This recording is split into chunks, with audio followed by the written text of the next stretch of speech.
This video is really useful for those of you that are dealing with fainting as a consistent problem, or what you might call orthostatic hypotension. Some of you might even experience it as like a pseudo-seizure or a psychogenic non-epileptiform seizure that goes by different names, but it has kind of a similar feature where it's people kind of having altered states of consciousness that might look like a seizure. It might just look like passing out, might look like a faint, but it really highlights the need to make sure that we're looking at perfusion of the brain, so cerebral perfusion, as a mechanism for understanding some of these cases. And I'll show you what I mean by that. But basically what we're looking at here is we're looking at this crossroads between people that have obvious neurological signs to the point where it's affecting consciousness. And it'll show up as other neurological findings as well.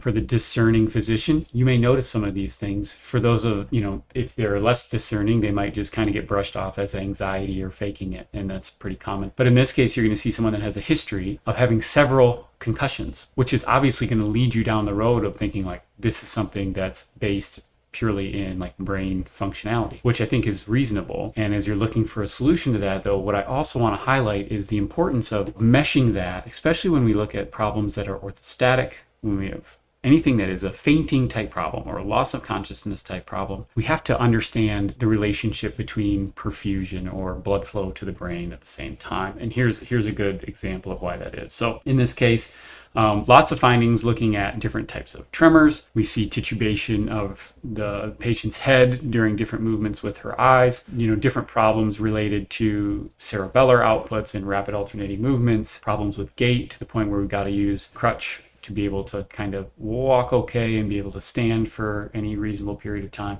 But one of the things that we're noting is that while working, more likely to faint. While doing schoolwork, looking down, working, more likely to faint, more likely to have a seizure activity. So looking at this test, and I know this is an eye chart to look at, but just hang with me on it. What we're looking for, these are the waveforms when we look at Doppler imaging, and we're looking at the middle cerebral artery. So it's the kind of the continuation of the carotid artery coming into the brain, and we look at it on both sides, and you see that represented here with these graphs, these kind of red and green graphs, and it's really small probably to look at on this screen, but you can see there's numbers associated with that, with how much blood flow is coming through. So on this one you can see the mean's kind of 59 centimeters per second on the left side, and then 70 centimeters per second on the right side. What we're looking at is just different positioning of the head because of the history that we're looking at. So you can see that blood flows pretty well when we're seated here, with left lateral flexion, so turning the head like this, again, pretty good. Back to seated, we kind of maintain that same blood flow rate. But then here you can see this moment, this is when the patient flexes their head down,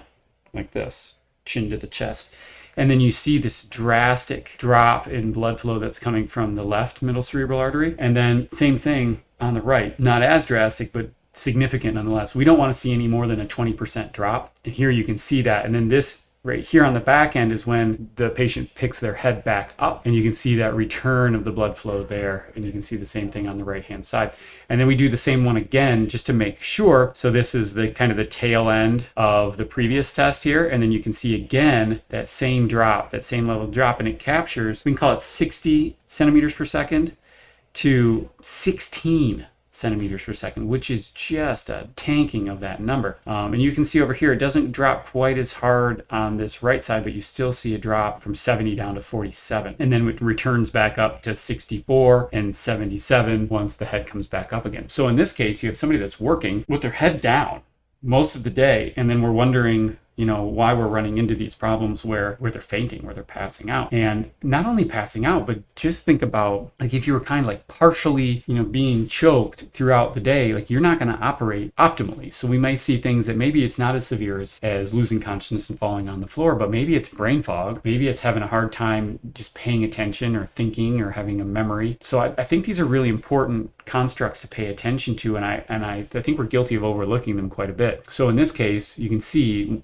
before we tackle some of these neurologically based symptoms, rather than trying to look at a neuroplastic level and tackle them directly, what we're doing instead is actually making sure that we can deliver that consistent blood flow rate with all the different head positions, being able to flex their head before we start tackling those things, because we want to make sure that we're able to get enough fuel into the brain before we start to do the rehab portion. So I hope that's useful, but mostly I hope it's useful because I want to give people that are in that position the ability to think about another option. Every time we see cases like this, they're people, they've been everywhere. Cardiologists, couple neurologists, every provider that you can think of across the spectrum. And it's not to say that anybody's doing a bad job, but what it's to say is like, this is a thing that's worth paying attention to. So I hope it just calls it to attention, puts it out in the world in a way where people can start to monitor these things, look at them, get some resources to help them out. So hope it's helpful. If it is, share it to whomever might be suffering in this way. We hope we can help them out through this video. So thanks a lot. We'll talk to you soon.